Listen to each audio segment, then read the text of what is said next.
Et la culture est de plus en plus accessible aux personnes en situation de handicap. Partons en immersion à Nous tous, un tiers-lieu strasbourgeois où les personnes sourdes et malentendantes ne sont plus de simples spectateurs mais deviennent acteurs. C'est la bonne idée de ce soir dans notre chronique Fallait y penser, préparée par Sylvie Malal et Marie-Christine Lang.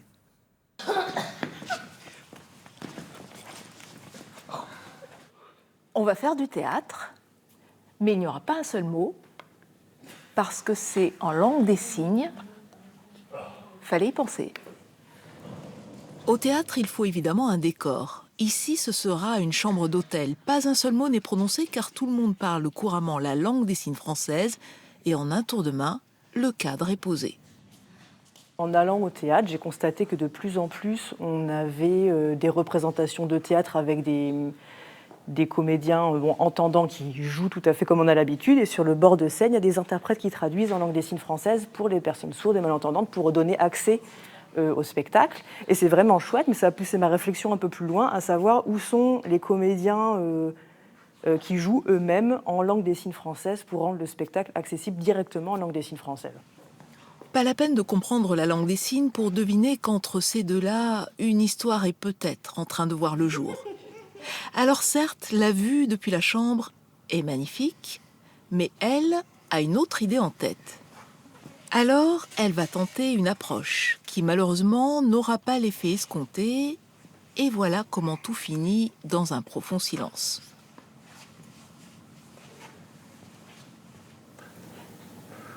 Ce que j'ai envie de dire, c'est qu'un sourd est capable de monter sur scène. C'est possible. Les sourds, eux aussi, peuvent recevoir un prix, comme par exemple l'actrice sourde Emmanuelle Laborie, qui a reçu le Molière de la révélation théâtrale pour son rôle dans Les Enfants du Silence. Donc on peut être récompensé en tant que sourd, au même titre qu'un entendant peut être récompensé. Voici Sirim. Il vient de voler un sac plein de billets de banque. On le voit tout occupé à savourer son butin, avant d'être interrompu par un coup de fil. Il va falloir cacher le sac et rentrer à la maison. Les autres participants n'en ratent pas une miette. Ils sont sourds, parfois appareillés, comme Muriel, qui arrive du coup à suivre une conversation orale ou signée. Ça ne lui simplifie pas forcément la vie. Oui, ma vie elle est un peu compliquée parce que je parle très bien. Il y a beaucoup de gens qui m'oublient parce que je parle très bien. Et je suis sourde et je peux parler la langue des signes. Je suis complètement sourde. Ouais. Donc je suis entre les deux. C'est ça qui est compliqué en fait. Un entre-deux auquel il faut se confronter. La situation est très différente pour Virginie qui, elle, entend parfaitement. En revanche, elle est autiste. Si elle a appris à s'exprimer en langue des signes, c'est pour mieux communiquer.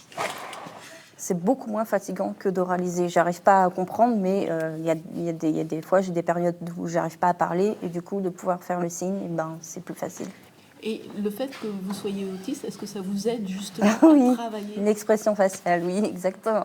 Ça me permet vraiment d'apprendre les expressions faciales sur les bonnes expressions. Vous voyez ce que je veux dire? Par exemple, avoir une question, avoir la bonne expression faciale sur une question, sur un étonnement ou quoi que ce soit.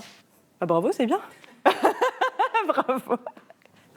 Et si vous aussi, vous avez des idées de reportage, n'hésitez pas à nous écrire à cette adresse.